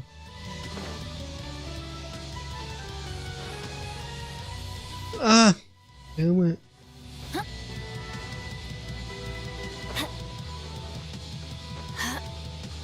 Where was? Oh. Sorry about this, I go here. Okay. There you go. Talk to whoever that is.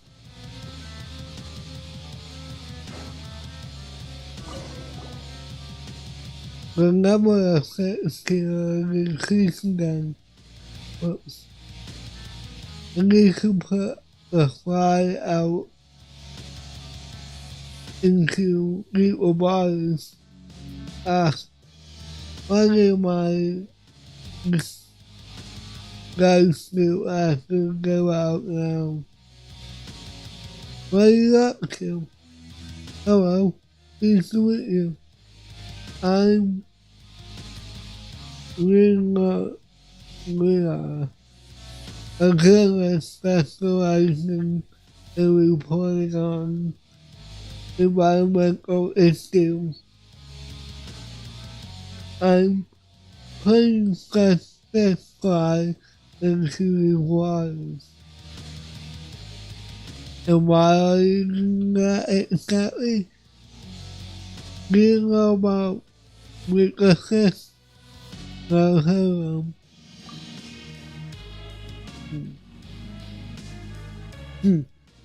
These weaknesses are artwork machines created by the Planetary Research Institute. The ones flying the waters in the core of Planetary.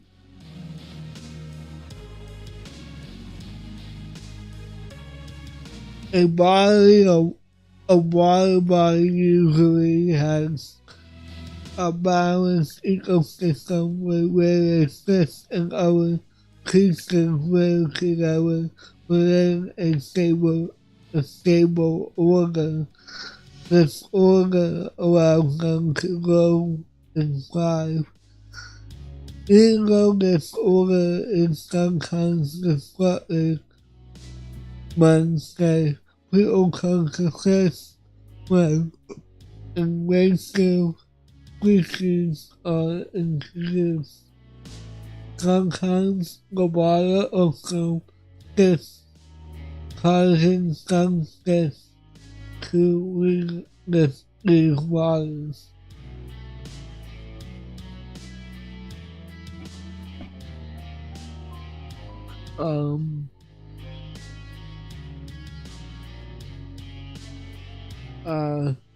These there is a subtle balance between maintaining the English water body on the whole.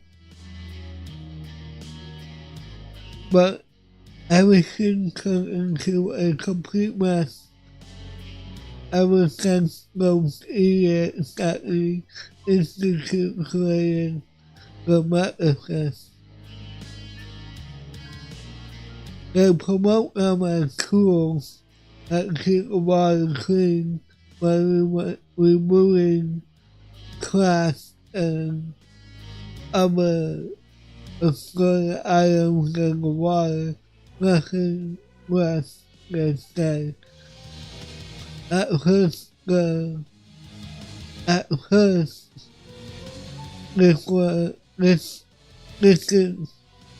is why they did, and we believe the nonsense they fed us. But after a while, they still report that fish populations were consistently decreasing in water bodies where Metacist were deployed.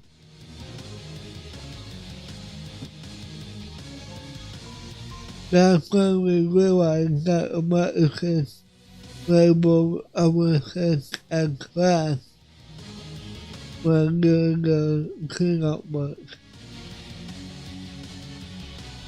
So that's how they define clean water. Hatred, intense resistance from us. Other resources decided the Metacist and prepare for the retrieval. But they were prepared to do so. There was a huge explosion at the Institute. After that, some of those originally deactivated Metacist reactivated themselves and began attacking fish even more fiercely.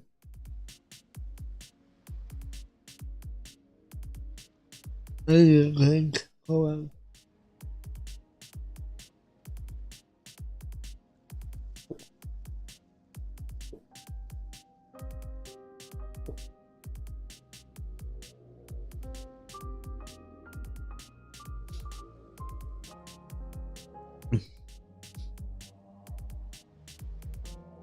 Several of my colleagues and I agreed that this could not go on.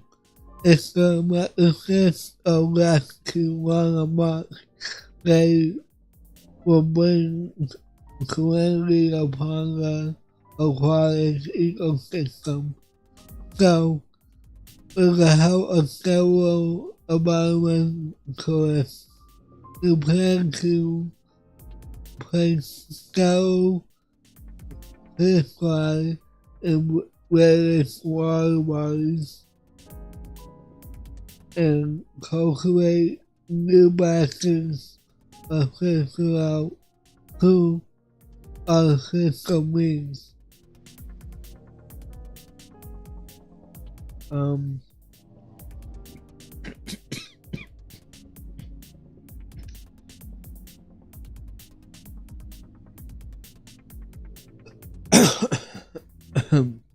On the other hand, they hired wrestlers to consistently destroy and retrieve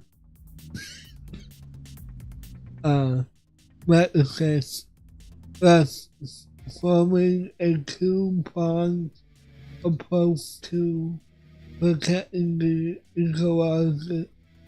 ecology of our waters.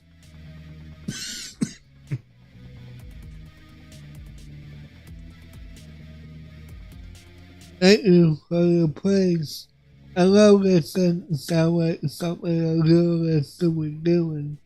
However, I believe that our duty is to go to the front line and do some article comes before writing essays and articles.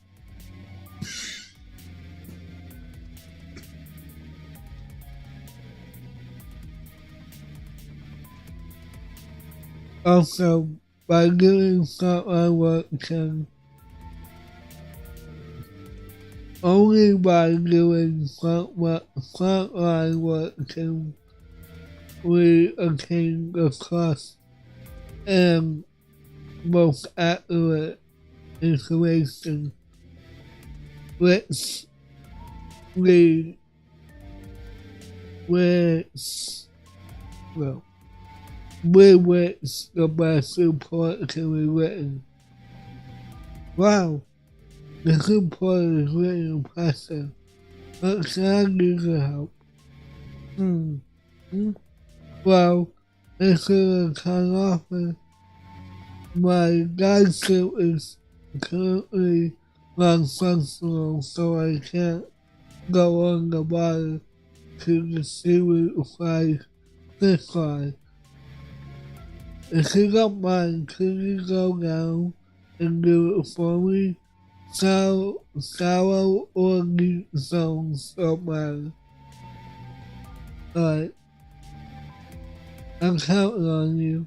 Unfortunately, given the state of my god suit, that's all I can do right now. Right. Excuse me. Like, where exactly?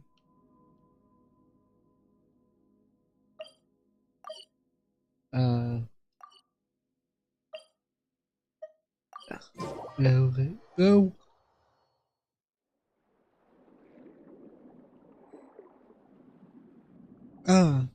I kinda remember this place. I forgot which quest it was tied to though. Come on. Okay. Let's head back.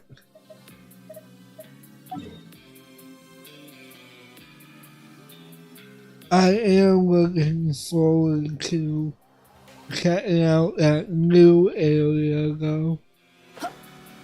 I wonder if we'll be able to check out that tower that we've always seen.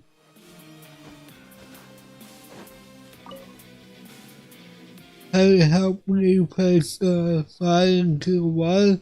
I have. Thank you so much. Once I fix the guys suit, I'll come back and continue my work. I hope those fish will go out safely.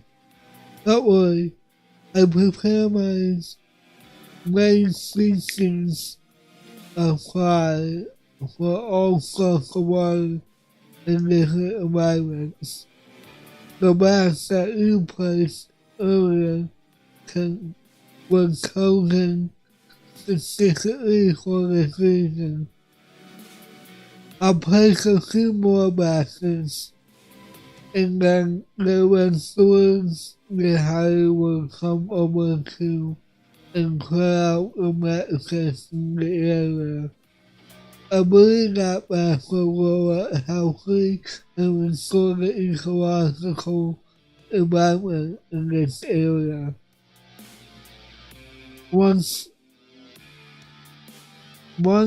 enough water bodies is recovered, I'll write a long-form report. I'll tell the public what the Fontaine Institute has done to our natural environment. Let's wait. Government, what? Okay.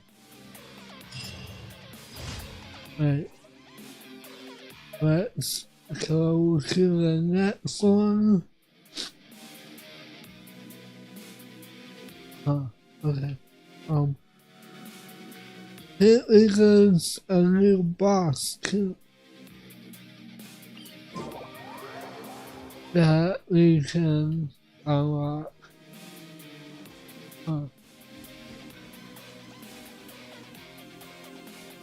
What is this thing?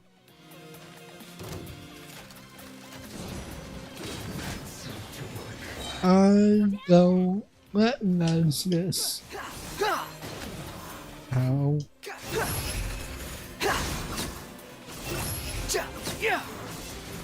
Oh, hello, Chewie.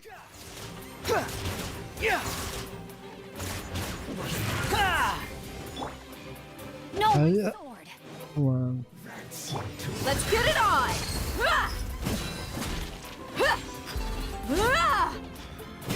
Yeah, there we go.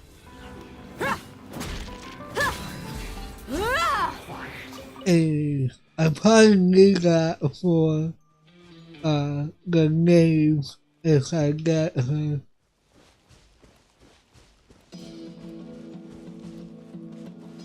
Oh, great. Great. Get out of here! Out of the way! Adventure time! Wow. Rain outlines your fate. Huh? I'm going in! Nope. Rain cutter! Behold!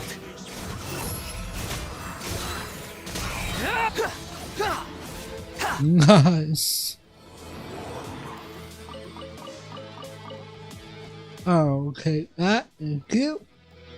Alright. Next. Over here. That's closer. Alright. It's hard to commentate during quests because following me. There's so much dialogue that I don't really want to interrupt. Buckle up! But No, my sword! But I kind of figured that most people have already experienced it. I don't know if it matters.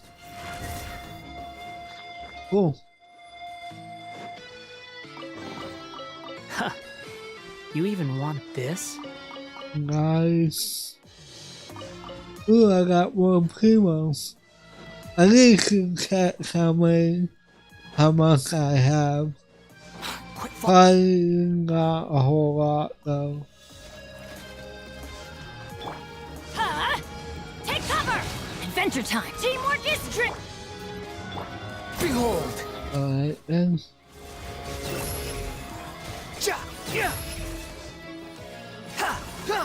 Search for it!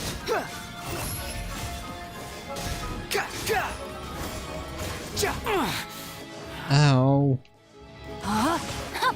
Rain outlines your fate. Let's get it on! Whoops. Squall and Fury! Hey. Alright, next and probably so wait, did I not? Wait, is this? Oh, this must be the where that quest leads. Okay. Alright. Okay. Cool. I keep thinking I can ascend like in Tower of Fantasy.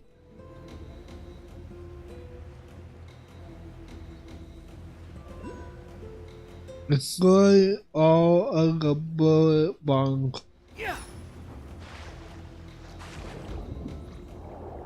Is that what I think it is? I really hope not.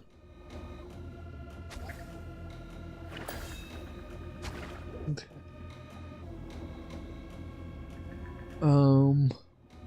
Let's see.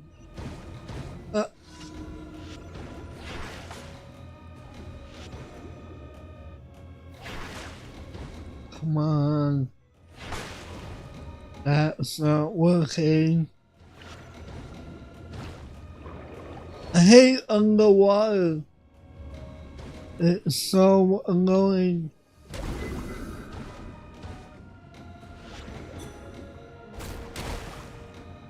And that's the only way to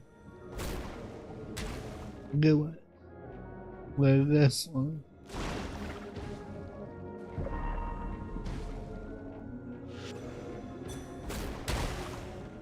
Man, I hate underwater. I hope there's not a whole lot of it in the next quest. I is though. It sucks. Right. Thank you for completing. Yeah. And also this.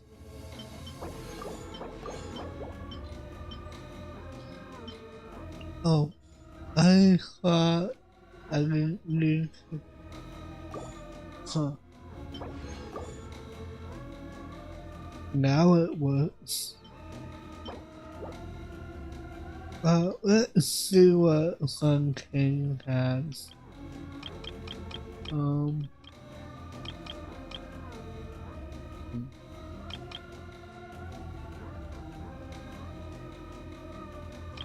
Not really sure what I need though. Than more. Let's see. Anyone?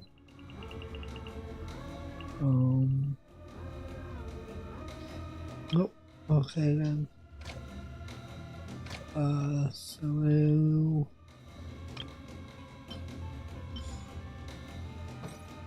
but I think we'll let's see. Probably go with that. And why not we so when was my last coup? Okay. So I probably won't get her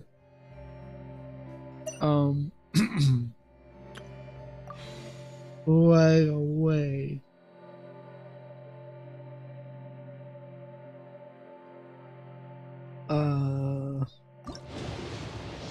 Okay. Why wouldn't it let me do 10? Yeah, there you go. Okay, only a 4-star.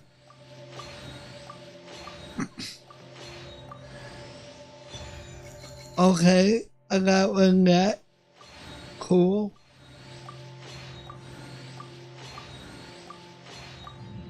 Alright. Not bad. Then I can buy these. Cool. I'll do that tonight. Hopefully I remember. This is I'm not even try. Oh wait. Okay, never mind. I actually did something cool. Oh, okay. The next thing we do will be go here and explore along with quest. Once there. Alright then. Did they add new ones? Huh. Cool.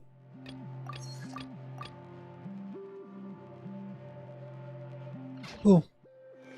But I think I'm gonna leave it off here. So I'm not starting something and stopping like immediately. So I think we are investigating the new research institute of something. So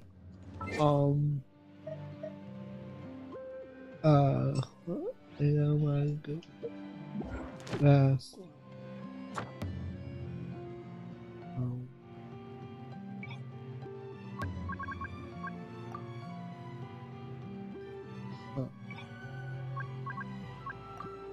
okay. That's done. Oh, cool.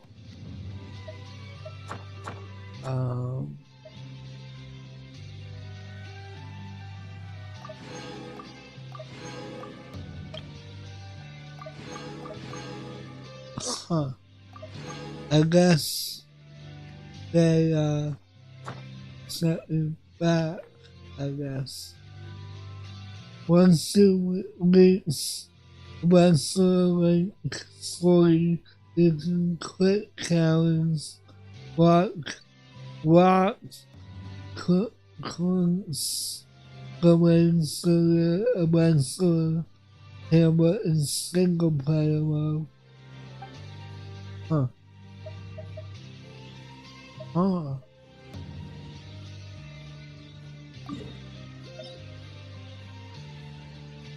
Interesting.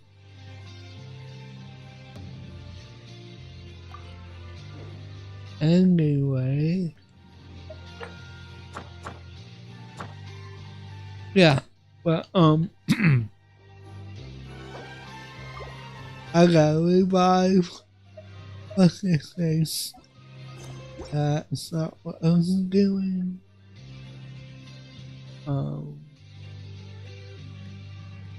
I need to get all these unlocked as well. But if this is open, I thought I did though. I guess not. But the quest was somewhere around here. But yeah.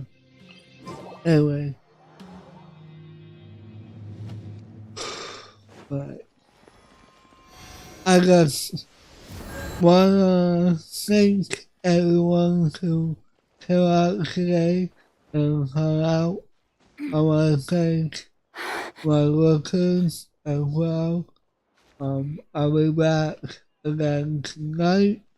Gonna continue that quest that we started last night. And explore the new Fontaine Research Institute, or more like investigate the new institute or whatever we're doing. But yeah. Thank you all for watching, and until my next live stream, I'll see you next time. And remember, let the shadows embrace you. Bye.